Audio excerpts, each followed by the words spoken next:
Welcome to Forgotten Popcorn, where we talk about movies that have made us forget eating our popcorn. Today we're talking about Good Will Hunting 1997. Talking about Will. He is obviously missing this podcast. If you're watching on YouTube, you can tell. He's not feeling pretty good.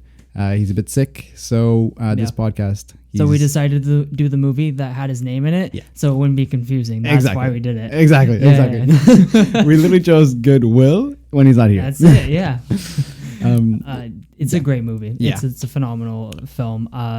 Man, like, I don't remember the first time I watched. I definitely watched it like when I'm maybe only like 2 years ago or so, maybe 3 years ago. I was always aware of it, similar to your many other Oscar nominated and like you know those that are they stand the test of time. Yeah.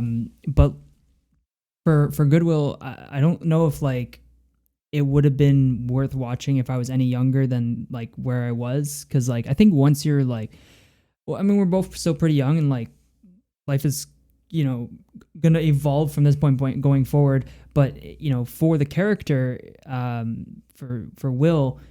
Sorry, every time I say Will, I think of our Will. Sorry. Oh boy, this is gonna be a long podcast. Yeah, but when I think of the character, Will, in he's 20. We turns 21 at the end of the movie. Yeah. So he's similar ages to us. So it's much more you can connect more on that level. 100%. I mean, I find like you, the first time I watched this movie, I was already kind of like I think 17, 16. That's when I was. And this movie just hits hard. It hits every single corner, no matter who you are, or like I guess you know what, you're right. You kind of need to be a certain age to appreciate this movie. I mean, in the US, it's an R-rated movie. I don't know if you knew that. Yeah, it's R-rated. I mean, they swear, but like I think it might be the swearing, the violence. I mean, they do fight a bit in the beginning, right? The violence is there, I guess. Yeah, I don't know if that would. I don't know. I don't know. Maybe that's a rating system that's changed a lot, because like I don't know if it would qualify for that anymore. Yeah, I mean, interesting. My only guess would be maybe the curses and the little bit of could be subject matter too. Yeah, they talk about a bit of the abuse at the end of the movie, so that's true. That's possibly why. That's actually really interesting. I didn't think, honestly, this is. Yeah. Honestly, R-rated movie. It's like I guess they do have like. As soon as you're a certain age, you appreciate a lot more. Like you can watch this movie at 14 and be like, oh, wow, that was a good movie. If you appreciate movies. Obviously, if you're 8 and you're watching this movie, don't. Don't. Yeah. Then don't watch this movie at 8. You won't understand. No, I get what you mean, yeah. Yeah, but like as soon as I guess you pass it, like you're in your teenage years, and I guess you kind of understand maybe like not necessarily being like said that, somebody abuses you or anything like that, but as soon as you understand maybe like just a little bit of pain in your life or anything that has happened to you, then all of a sudden this movie just hits home. You know, it's like you want to be, especially I don't know about you, but like for me, for example, I'm not really somebody that really shows all my emotions to a lot of people. So like specifically to people, like for example, I could be alone, whatever, like or specifically like watching a movie, I'll cry, I don't mind. Yeah. But like if I'm speaking about my emotions to someone, it's like I'm not gonna speak like my heartfelt emotions, my deep down ones. So like I really resonated with Will for this movie. Will.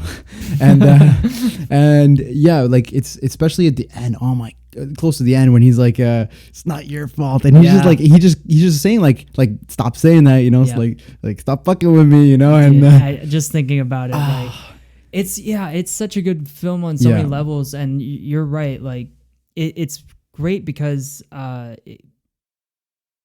in cinema, in the history of art, and really, let's just pertain it to cinema alone, but in the history of everything that's where we've come from and where we are now, in terms of, sort of accepting, let me rephrase this correctly because it's important.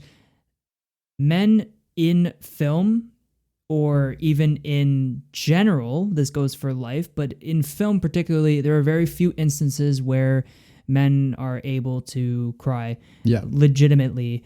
They always are told to stifle it or just sort of hide away and whatever. And that's just the way it's always been. And it still occurs very much in a lot of modern films that are coming out these days. Yeah, like be a man is the biggest phrase, right? Yeah, be a man, exactly. Be a man. And it's just one of those films that you watch that, and I'm not saying you have to be a guy to kind of get that sort of, 100%. Like, you get what I mean. You don't have to get the entire message, but the impact is much higher for men because it is the reality that we live, and it's unfortunate because, you know, like at the end of the day, if you just say I don't give a rat's ass, you know, like I don't care what people think, then that's perfect because that allows you to be open. And it's an incredible film because it starts off with like these really high notes of like this guy, he's you know, just so smart, you know. It's like, wow, I'm really interested, I'm involved in his like brilliance. And then it just takes this sharp turn that you're not entirely ready for, and like they slowly build you into it because, you know, like they bring him to like several different therapists, and like he makes fun of like all of them because he want, you know, he's he's protecting himself, right? So and then they finally get to Sean, and it's like, all right, let's breaks go. them. I mean, it's exactly like you said, it's breaking down the barriers, right? And this movie, there's so many instances where his barriers are up almost the whole movie pretty much, except like towards the end. I mean, like whenever he's meeting like the girl, his barriers up, you know, he doesn't tell her about his brothers, doesn't tell her anything about his actual life. His barriers up, he thinks she's going to leave him as soon as she finds out, right? Barriers up with all the other therapists, doesn't want to tell them basically his actual faults because he doesn't feel like he has any, or doesn't want to accept that he has any, right? And then even with the university professor, he basically like rips up and destroys and like puts his work in fire because he's like, no, like I don't want you to push me to become better. Like what if I fail being better, you know? It's crazy to think that there's Matt Damon and Ben Affleck wrote this, you know. I find it so crazy every time I think about this. And I mean, even when I watched Air, actually, I could feel, because like I'm pretty sure they did both write that as well. I believe so. I could feel like their like writing way, I guess, from watching Good Will Hunting. So like it was fun to see that, but it was definitely super interesting. And I don't know if you knew actually, but this movie, well, this script started off as an assignment. It was an assignment. Yeah. Wow. So Matt Damon had an assignment basically from Harvard, and he went to Harvard. I didn't know that. And he was basically writing. He had to write a play in his playwriting class, and he ended up just writing this 40-page script. He handed it in, and he was like, "Okay, this could be something." So then he kind of brought it to Ben Affleck and was like, "Hey, buddy, you want to look it over? Maybe put some amazing, touching details over here." They both worked on it together, and then sold it to a studio. That's insane. That's incredible. Yeah. You kind of always forget that Matt Damon is like this. He's really accomplished if you really think about it, and like he's done so much in his career. I think about it very rarely. And when I was watching this, is one of the things that popped up. I was like, oh, you know, you're in movies these days, but like that's incredible that you're able to write a story at such a young age, and like it's so good, you know. It's not an easy story to tell. Definitely not. And it takes some real life experience, I assume, from his perspective to have that ability to write that type of story. Unfortunately, we've talked about it prior, how actors to dig deep inside to bring out those really strong emotional scenes that we always resonate with, which this film has many of. I think other than the, it's not your fault. The other scene is when Skylar wants to go to California with him. Like when they're in the bedroom. Right? Yeah, exactly. And she's like just trying to get him to say something that's actually him, and then like that whole part, man, that got me good. I was not expecting it, and I was like, okay, this sucks. Like this is not. It's like I knew what the movie was, but like I forgot how good it is. It's a kind of movie that, like we mentioned earlier, you just need to be a certain age to appreciate. Like that kind of scene, you know, like you wouldn't appreciate if you're a bit younger. Especially like in a relationship or anything like that, you know, they're having this hard moment where you're supposed to trust a person that, you know, he's supposedly in love with, right? But he can't even trust them. And that's his barrier just up completely. Amazing way to write the story, right? They did it super well. Super protected guy, to his own self. And, you know, he even puts barriers up with his own friends. It's crazy. Like Chucky, right? I mean, I think the other instance with his barrier for him was he basically said like, oh yeah, we'll be doing this construction work for the next couple years, you know, stuff like that. And then Chucky got like pissed and he's like, if you're still here in 20 years, fuck you or something like that. Yeah, basically. Yeah, I really, there's man. like, we talked previously about how impactful certain movies can be, and if you can just grab like a handful of quotes from a movie and like those stay with you, that means they've done a good job. And like this movie has so many. Oh yeah. But like even like the funnier ones aren't the ones that I usually go towards, like, or I think anybody really for that matter, like really, you know, pops out to you, or like the real truthful, like hard hitting ones, that those ones stick with you because you're just like, this is true. Yeah. Like, in every sense. So to be able to do that is just so good. Yeah, yeah. That, and also, how do you like them apples? Come Yeah. on. I mean, yeah. you kinda, it's a good line. It's Yeah. a good line. I appreciate that. I think they really popularized it like 100%. Oh, yeah, 100%. Yeah. After hearing it, everybody started using it. It must have been We crazy should in bring 97. it back. We should just How you start like them saying apples? it. I'm going to start saying it around people. And they're going to be like, Lord. what are you talking about? It's like, gotta watch good one thing. Yeah, exactly. Oh man. I actually had such a like crazy thing over here because we're talking about Matt Damon and how like accomplished he is, right? Yeah. I don't know if you knew, but it's actually only been 4 people, 4 actors, excuse me, that have been nominated for acting and writing in the same year, Wow. and he's one of them.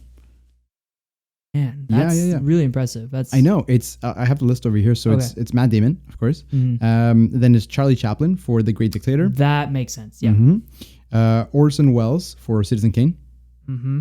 and Sylvester Stallone for Rocky.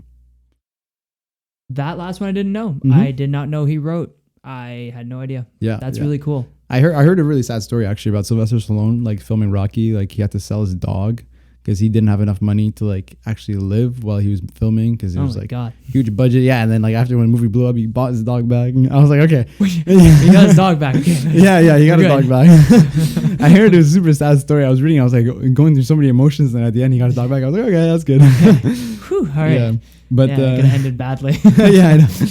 But yeah, I mean, like they all 4 got nominated.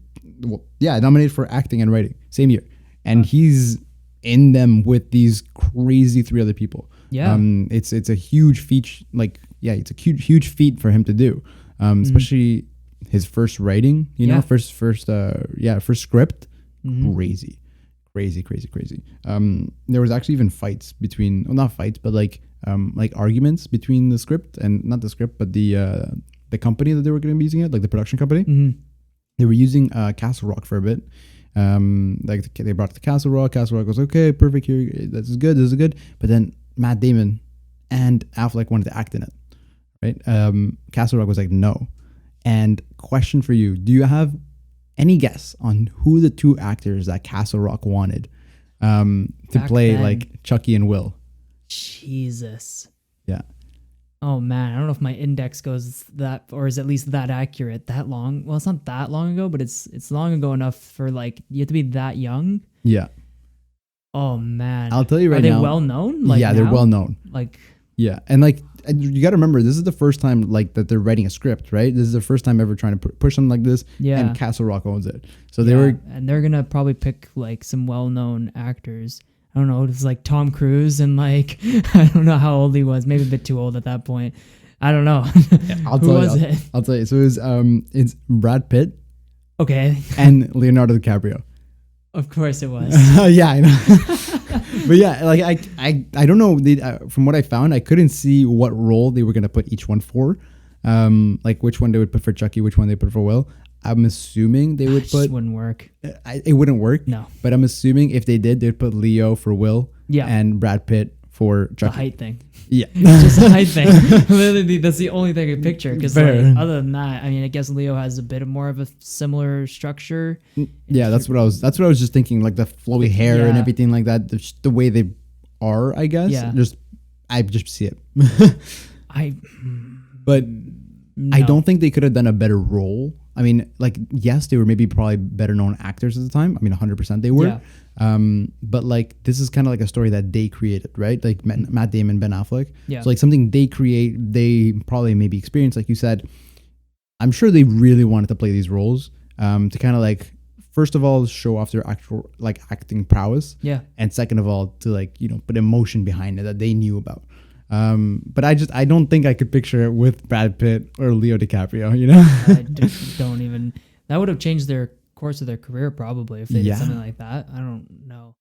I can't. No. 100% would have been different. Like it's not even just like but like Good Will Hunting's such a good movie that like only Matt Damon can be in it or whatever. It's not that. It's just like maybe some other actors might have been able to do it, but like just them two who they considered no. Like no, I'm good. I'm pretty good. I do remember what Brad Pitt looked like back in like I don't know if he was on Friends in the late 90s at that point. He might have been. I'm just thinking Fight Club. But he wasn't. Okay, yeah, that's good. That's also good. That actually skipped my mind. It's just that one episode that he was in Friends for, because I saw it recently. Yeah. So it just popped in my head immediately. Mm-hmm. And I know like what he looks like. So like it would have worked, but like the accent and like, like, the Boston accent. That's true. Boston, yeah. I can't see Leo doing that. That would have been really weird. Yeah. So.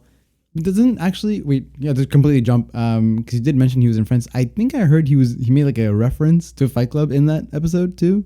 Did he? He was like, yeah, we had a club.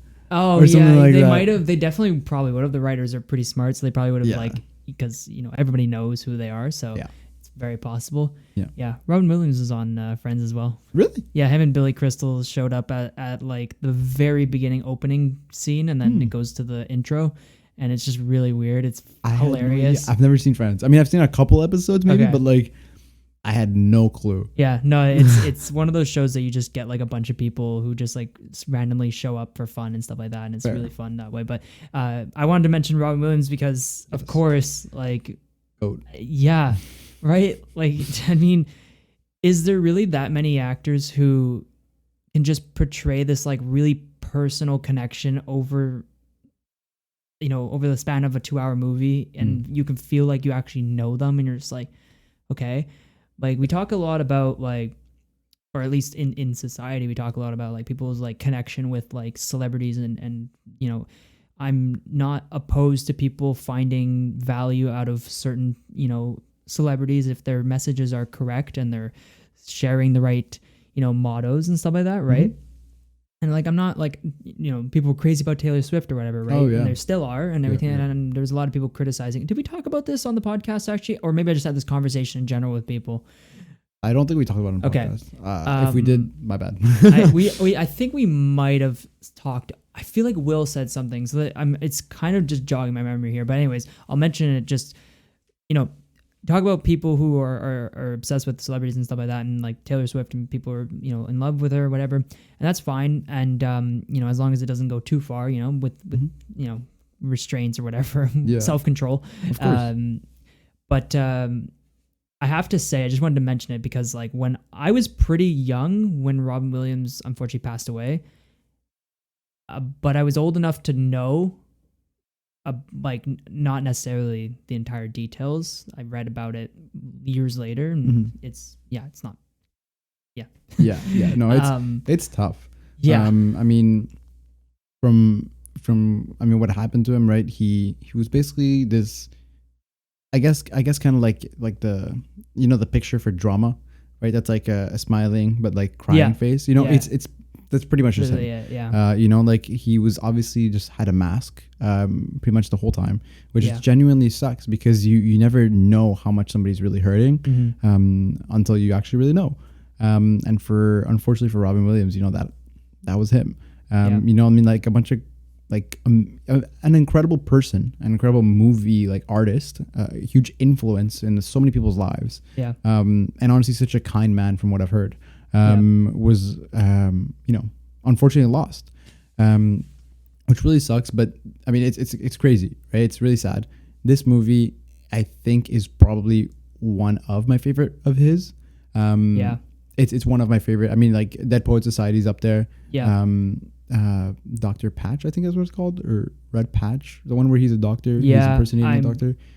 Mixing up the names right now too. Yeah, but like these three movies are one of my favorites from him, pretty much. And every single time he's on, he's very impactful. But I find specifically in this movie, concerning to what his life was going through at the same time, Mhm. it just hits even harder watching the movie again. Yeah. You know, especially after he's passed away.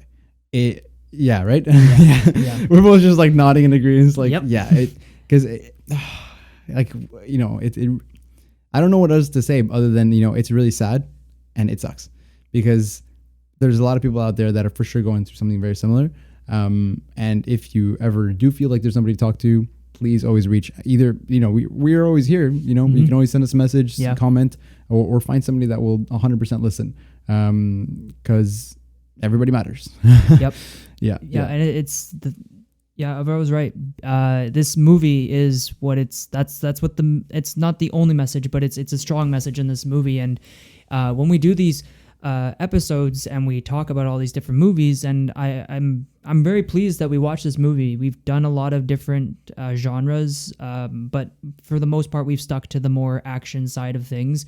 And so when we had decided to do this movie, it was kind of exciting because I was really curious to see where it would go. And you know, not every single episode is going to be your upbeat, you know, we're just like roasting each other and stuff like that. Alvaro says, you know, Top Gun 2 is the best sequel, stuff like that. Oh, boy. And then, that's a throwback right Bringing there. it back. Yeah.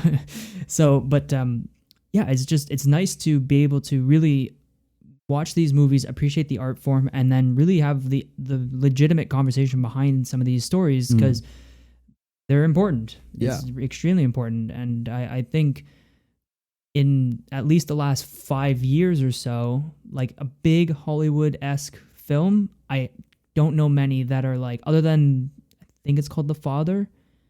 The Father, yeah. I forgot his name. My goodness. I know who, I don't know. Oh my goodness. I forgot his name. Why can't I think of his name? Is it?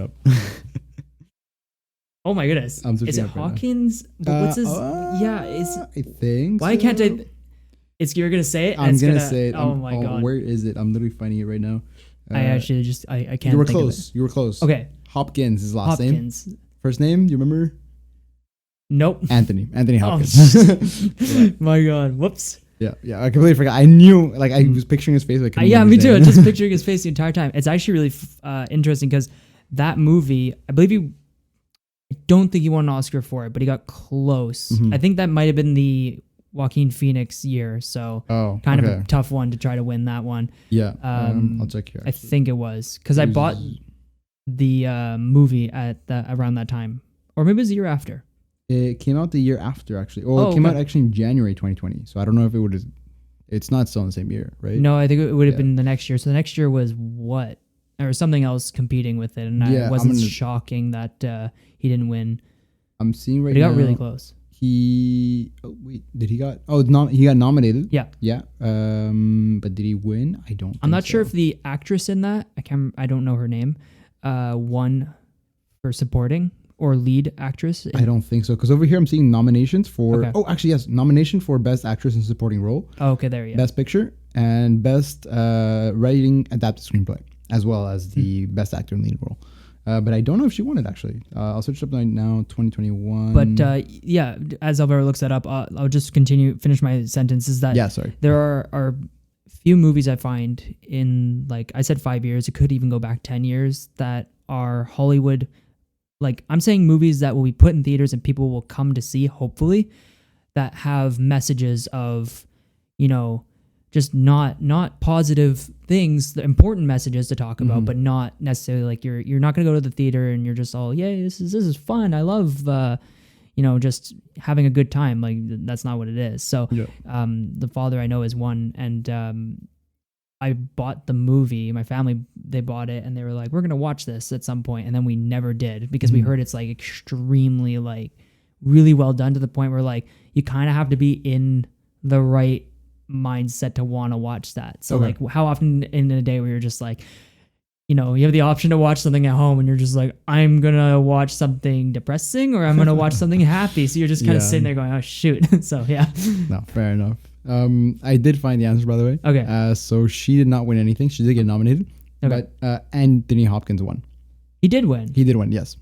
He was up against Riz Ahmed for Sound of Metal, Stephen Yeun for Minari, Chadwick Boseman for Ma Rainey's Black Bottom, and Gary Oldman from Mank. So wild year. I don't know. Yeah. I don't remember half of those movies. Yeah, I mean, the only one I recognize is Sound of Metal and The Father. Okay. So. That's a weird year. I Mhm. don't remember that. Okay, that's interesting. Yeah. That would have been Top Gun year actually if it came out on time. Yeah, if we Would've that's been true. Top If we Gun can- year. Speaking of I think you would have won that. You think you would have won that year? Tom Cruise's only chance to win an Oscar. Probably, yeah. His only chance, yeah. His only chance, yeah, maybe. That would have been funny. He might have. No, I think Anthony Hopkins probably would still beat Yeah. him out because like just he's such a phenomenal actor. Mhm. But yeah, that's there's many movies out there that I don't know if you can think of any other ones in the past 10 years or so. I mean, maybe even a bit further than that. Yeah, a bit further than that. I'm thinking of like, for example, maybe like Dead Poet Society. It's like, Yeah. I guess just Robin Williams. As we were mentioning him, it Yeah, just for popped sure. in my head too, right? It's like these movies that I guess it kind of like, I don't know. I mean, I saw kind of like a bunch. It's like a TikTok trend kind of thing where I see a bunch of movies and it's kind of like the that's not manhood, but what do they call it? It's pretty much like what being a man is about, you know. And then they put kind of Robin Williams, you know, speaking to the class and everybody kind of like in the classroom and then standing up, being "Oh, Captain, my Captain." It's like, you know, it's the kind of things that that make a guy be proud to be a guy, you know. And you watch these movies and you're like, damn, you're like, that's kind of what it's about, you know. And this is one of those movies too, right? It's movies like these that has. It's crazy to say because I don't like saying it, but we did mention it, right? That as a man watching this movie, it kind of hits a bit different. But everybody is still gonna understand the movie, appreciate the movie to what it is. And it's men's mental health, right? That's something that's really, really pushed forward in this movie. Whether it's Will's or whether it's I completely forgot. Sean, whether it's Sean or whether it's the Professor Lambeau, you know, it's you see so many people's like men's mental health is a huge thing they really push forward in this movie. And for 1997, that's huge. Huge. Like it's still being pushed on like right now. Not as like it's not being pushed like it's obviously more now than it is in 1997. But not to any huge extent, right? No, it's like they mention it in sort of passing in certain movies, but like they don't actually like legitimately focus on it. The only movie I could think of that is it's not going to be as much as our Dead Poets Society or Good Will Hunting, but the only one that just came out is The Holdovers. That's the only one I could think of that sort of has that same sort of conversation. I mean, and it doesn't necessarily pertain to men necessarily, but it's just it talks about do you know about the movie at all? Nothing. Okay, it's I'm like so Paul blank. Giamatti in it. It looks really good. It's a very holiday-esque movie, and so I'm really looking forward to watching it. And it has a very older vibe to it as well. So like very like 90s, which is really nice to see, especially like because I love that like film grain aesthetic. If it's done properly and like not overdone, it just creates this nice like atmospheric like feel to it. I don't know. It just gives it a whole other, you know, vibe to it. But anyways, the story from what I could tell from the trailers that I've seen is pretty much just a hated teacher is forced to stay at the school and take care of these kids who aren't. This is a rich school, private school, and he's forced to keep an eye on these kids or basically be their babysitter. These like 4 or 5 kids who weren't going home for Christmas. Oh, damn. Okay. And so he connects with this one kid and it just seems really good anyway. But so it talks about like this kid is obviously abandoned or whatever and stuff like that. And it's like, it's just nice to see a movie that's surrounded by that. And I think from what I've seen I haven't looked up a ton of reviews because I really just want to see it for like what it is and then I'll decide. But from what I've seen so far, it's pretty highly regarded. And in fact, some say it's going to fight for Oscar spots as well. Really? Yeah. So I'm really looking forward to it. The theater near us didn't have it at first. There was only one like in another region for whatever reason. I don't know why. But I got we have it now this week. So about 2 weeks later, it finally is showing up in our theater. So it's closer to home, meaning I can go see it finally. So I might see it on Friday. I don't know. But yeah, I'm definitely gonna check that out. Yes. I mean, I hadn't even heard about it. I mean, I'm not like super like always researching and stuff like that. I don't know what the movies are coming out, especially if they're not like huge box office movies, right? Yeah. But that sounds super interesting. Like as soon as you were saying like a teacher that's hated or anything like that, that's gonna stay back and watch over these kids. I was just thinking, Dead Poet Society. Yeah. No. Yeah. Exactly. Yeah. And it has that very much similar like aesthetic to it. I really love, going back to the movie we're talking about today. In Good Will Hunting, there's not a ton of like superb shots that really like, jaw dropping or whatever, but that's sort of what it was back in the 90s. Like it's not the same sort of like, I don't know. I feel like movies back then were just like, if we could tell a good story, that's all that matters. And then you had good quality stuff coming out. Oh yeah. And then I think like early 2000s, they still were in that, that push to have a good story before anything else. And then I think maybe up till maybe 2015 is sort of where that transition started to happen, where Disney was like, hey, we can start doing superhero stuff. And then just like jammed a bunch of nonsense. And we've talked about how Disney's just ruined like a bunch of genres all at once. I've heard you talk about it a lot of times. Yeah. So I could shit on Disney for like months, man. Their early stuff, not their really early stuff. That's racist, but the 90s stuff and like, Robin Williams, Aladdin, some of these, I don't know where I'm going with this, to be honest. I kind of just sidetracked there for a moment. I'm listening. The but aesthetic, I'm going right? Yes, about how story-driven stuff is really important, and that some of that's left behind now. But for Good Will Hunting, like there was no shot necessarily that I was just blown away with. It's all really well directed. Yeah. And the pacing's really, really good. I especially love that sequence where Sean just takes Will out to sit on a bench right out by with the swans. I mean, that's such a good clip. I love that. He just speaks to him. That's all he's doing. Like that's Robin's scene. Speaking of scenes that could win an Oscar, that's a good scene. Maybe not like to the extent, if anybody's wondering why I just said that randomly, let me rephrase this really quickly. We talked about Inglourious Bastards. If you've seen the opening sequence to Inglourious Bastards, we talked about how that could win an Oscar on its own. This isn't nearly as long of a scene, but it's still a really, really good scene. And I feel ashamed for not actually looking this up before this episode, but did Robin Williams win an Oscar for this? No, I don't think so. I'm pretty sure the only people supporting actor, like I thought. Oh wait, no, that's actress. Hold on, I had it over here actually because I was doing a bit of research, but I completely forgot to like write it down. I don't even know if he's ever won an Oscar. Okay. He might not have. So we have. Okay, actually, you know what? We'll play a little mini game since I have it open. All right. Okay. Can you guess how many nominations this movie got? Oh man. For just the Oscars, I don't know, 7. 7? Okay. Sorry, I'm counting. Wait, I started laughing. I have to count. That's a good sign, right? Yeah. Might be 9. more than 9? Okay. So 9 nominations. And if Will was here, I would have beat him. No. Oh boy. And then what can you guess I'll tell you there was 2 winners. Yeah. Okay. What were the wins?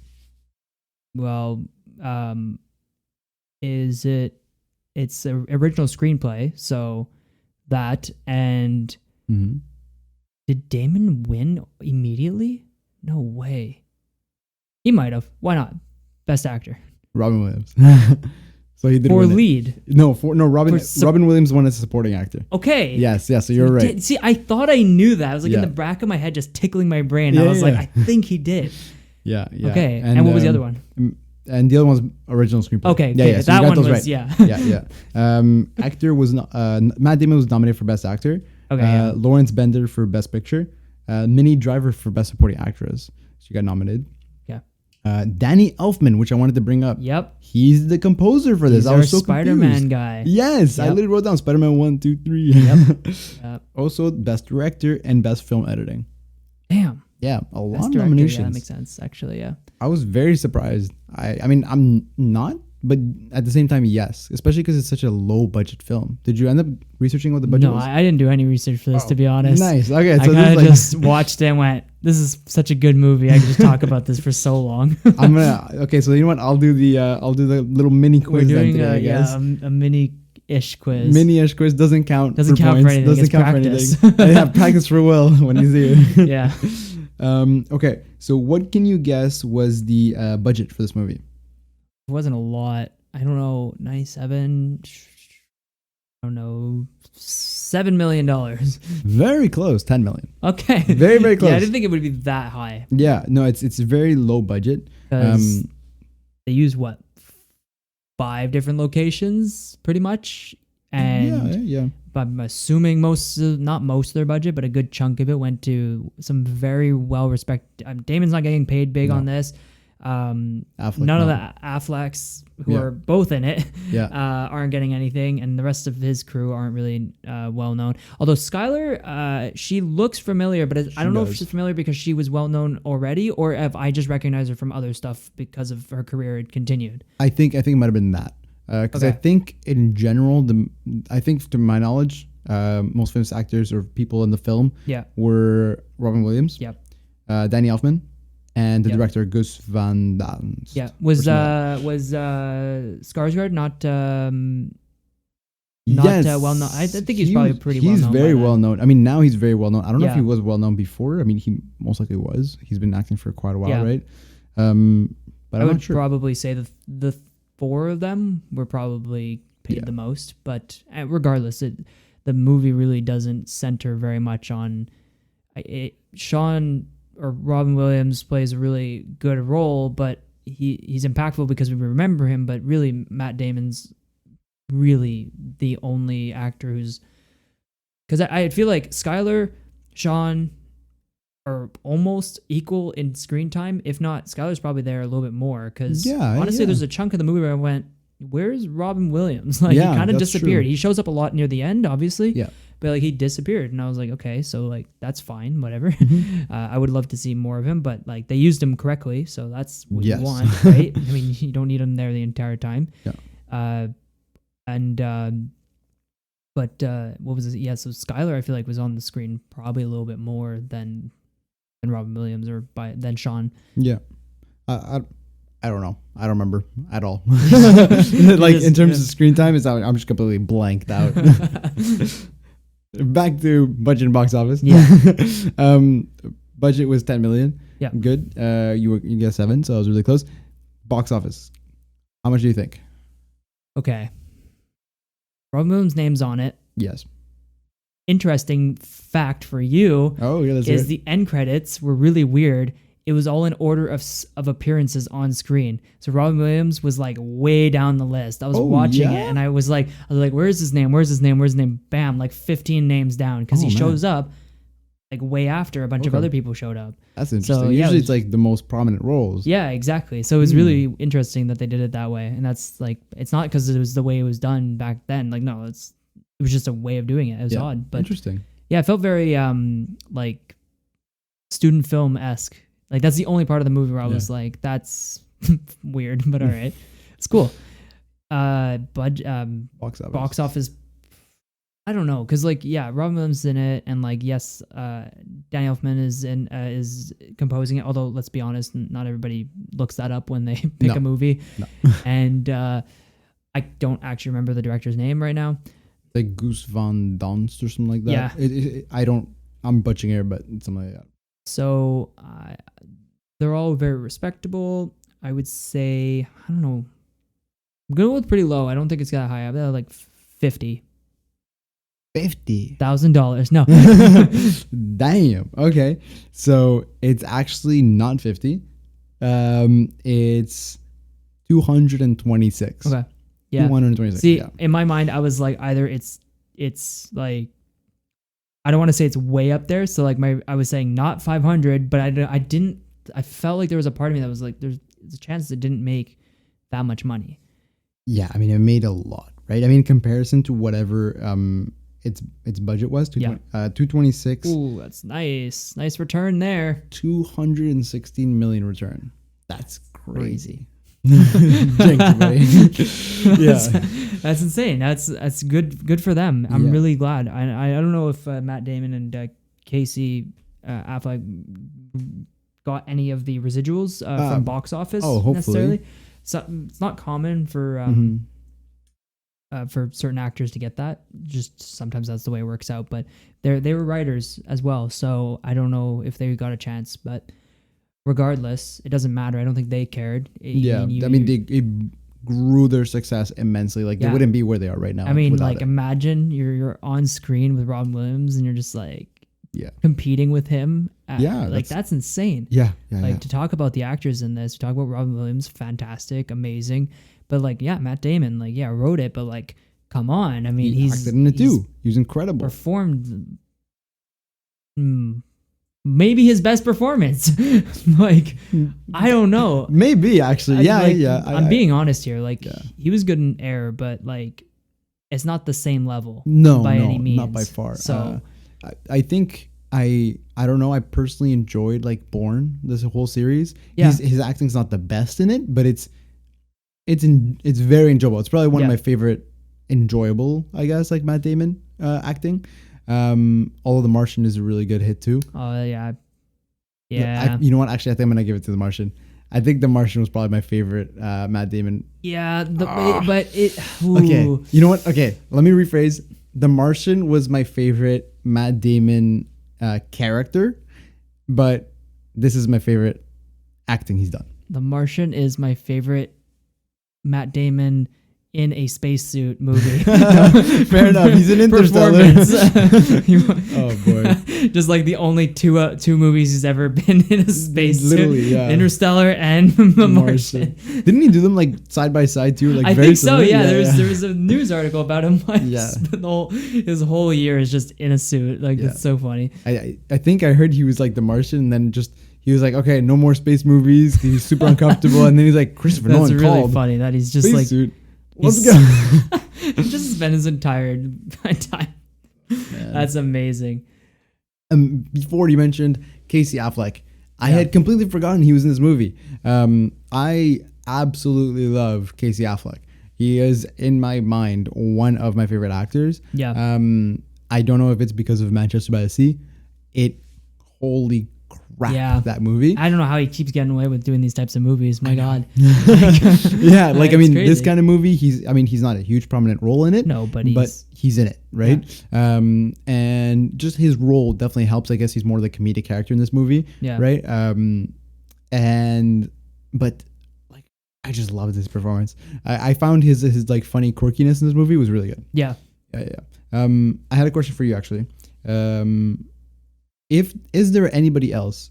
Well, not anybody else, but is there anybody in the whole cast list who you would substitute for someone else? I know we talked about Leo and Brad Pitt. That was like what the studio wanted to do.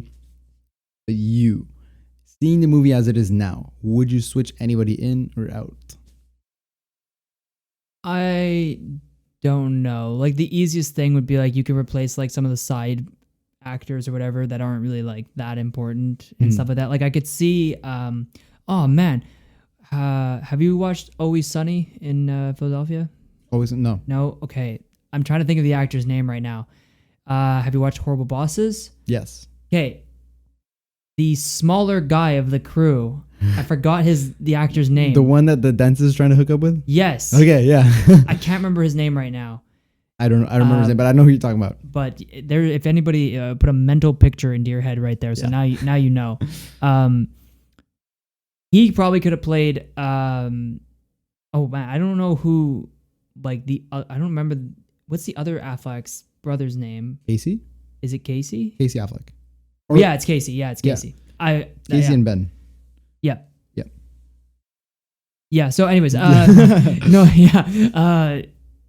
he probably could have like played Casey's role. Like it's the only like if I'm trying to answer the question, like, but honestly, I just like had to come up with something because no, the movie's good in every facet. So like I don't like, especially the main characters. Like you can't replace Matt Damon in this because he just plays such a good character and he plays it so well. And like also like why wouldn't you want the guy who wrote the story to be the one to perform it as well? Like if anybody knows how the character is supposed to be played, how the story is supposed to go.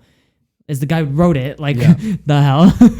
So and I mean, like even Robin Williams, like I don't know of any other actor who could have portrayed that. Like I said earlier, there's not a lot of actors who you can just feel that connection and warmth towards. Yeah, warmth. That's the right word. Yeah, yes. through a movie screen. Mm-hmm. And he is one of those, and that's why he's so good in this, so good in Dead Poets Society, where he needs to be that gentle and like, I don't know how to describe it, but warmth is really one way of looking at it. Yeah.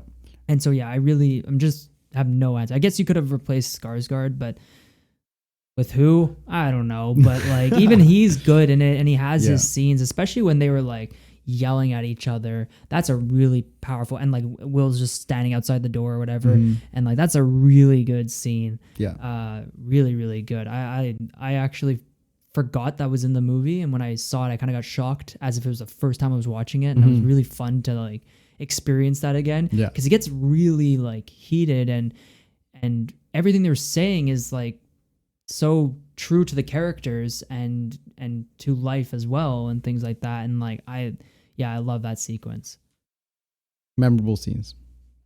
I want to hear it. There's so many, right? Like, okay, it's so crazy. Because as you were mentioning these scenes, like especially the one where like Will is right outside as they're both arguing. Yeah, I completely forgot about that scene too.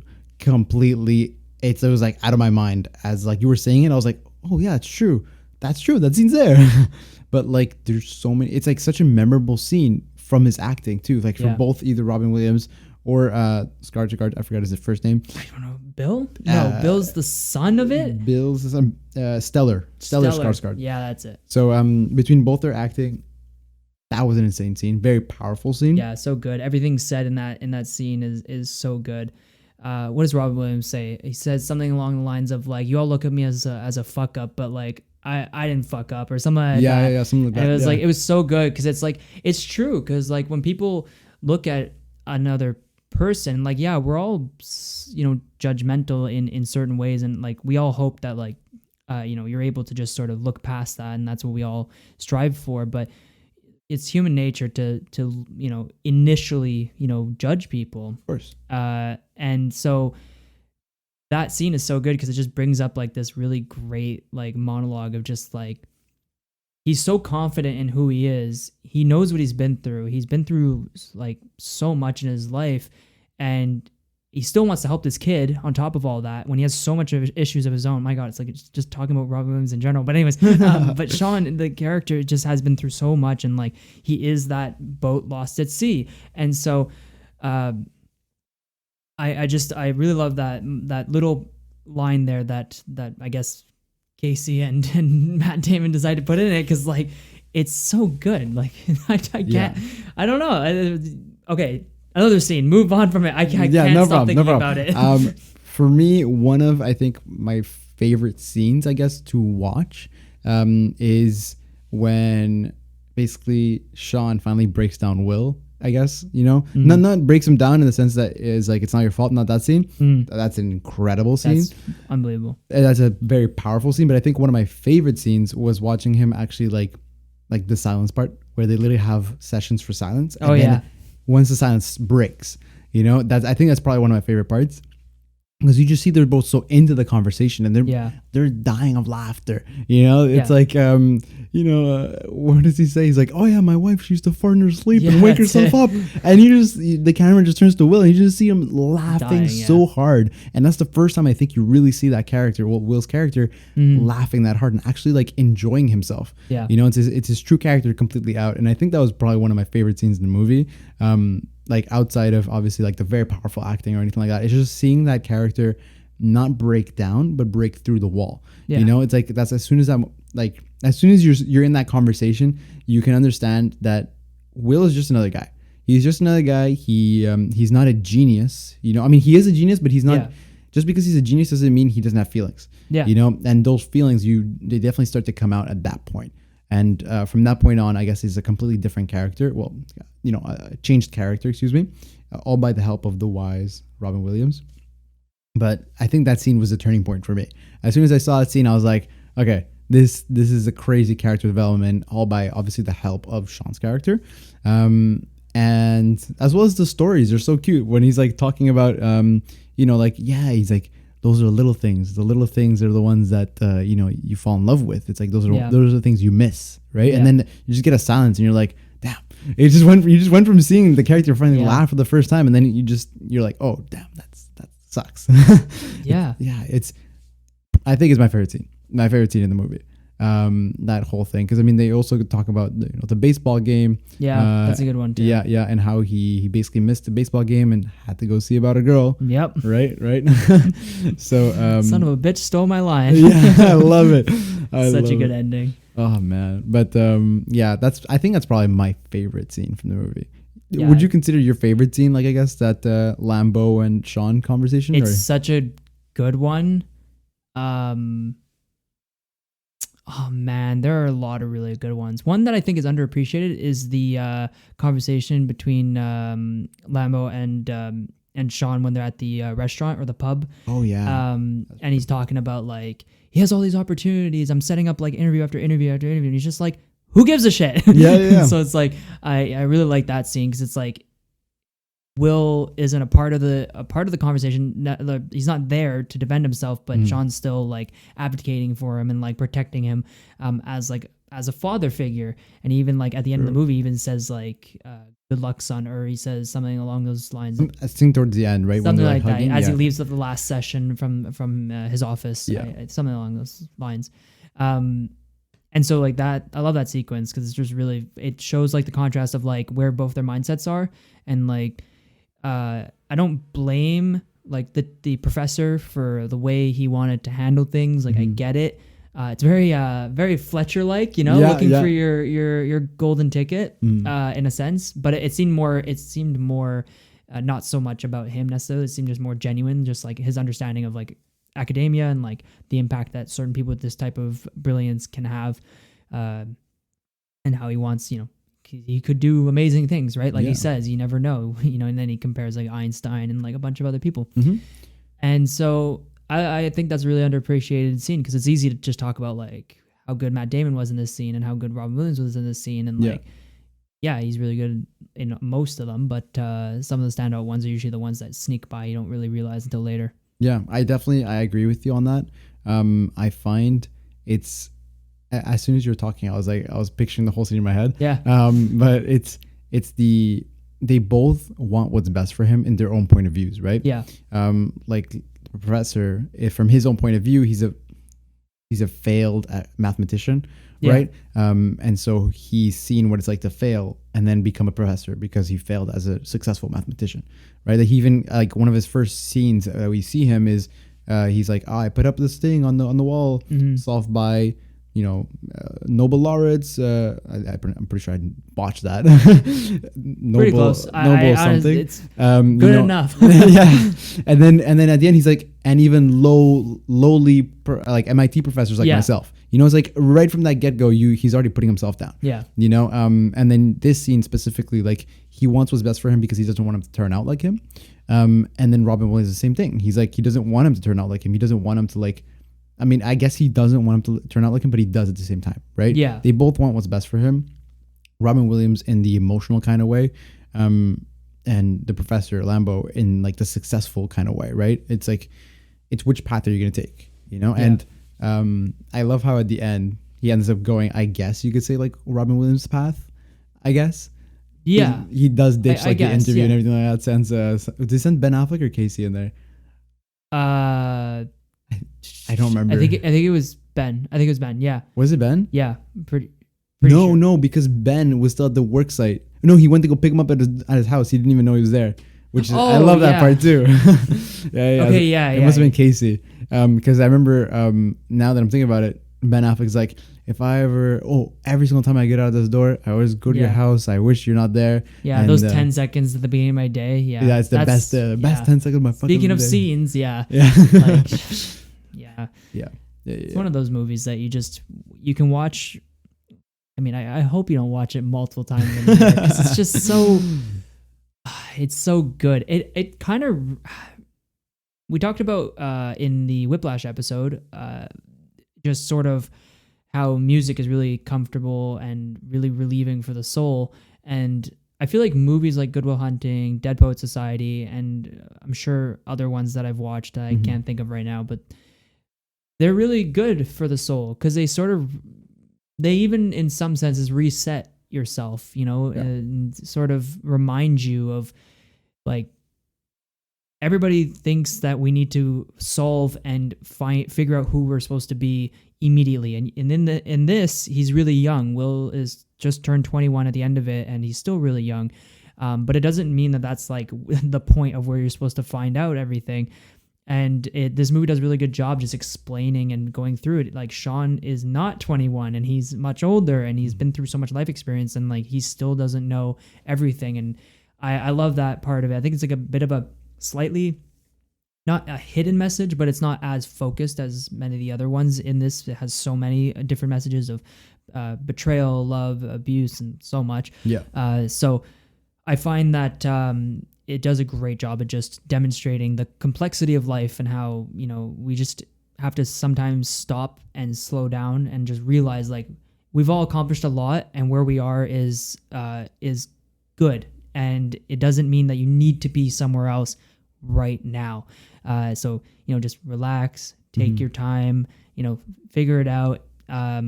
And I find that this movie does that. It resets your sort of perspective on everything. 100%. Yeah. 100%. It's like everything's at its own pace. It's like there's no need to rush anything. Yeah. It's really good. I love it. Yeah. I think we're going to call it for this episode. We are, yeah. Yeah. We don't want to do an episode too long without our good friend Will. Not the character, but the actual person. Yeah. We'll have to put him center for the next episode to show his return. We have the great trusty Oppenheimer poster in the meantime there. Yeah. So if you haven't already, speaking of, if you haven't seen our amazing video, there's 2 versions out there. If you want a nice, condensed, quick version, if you're in a rush, you can watch our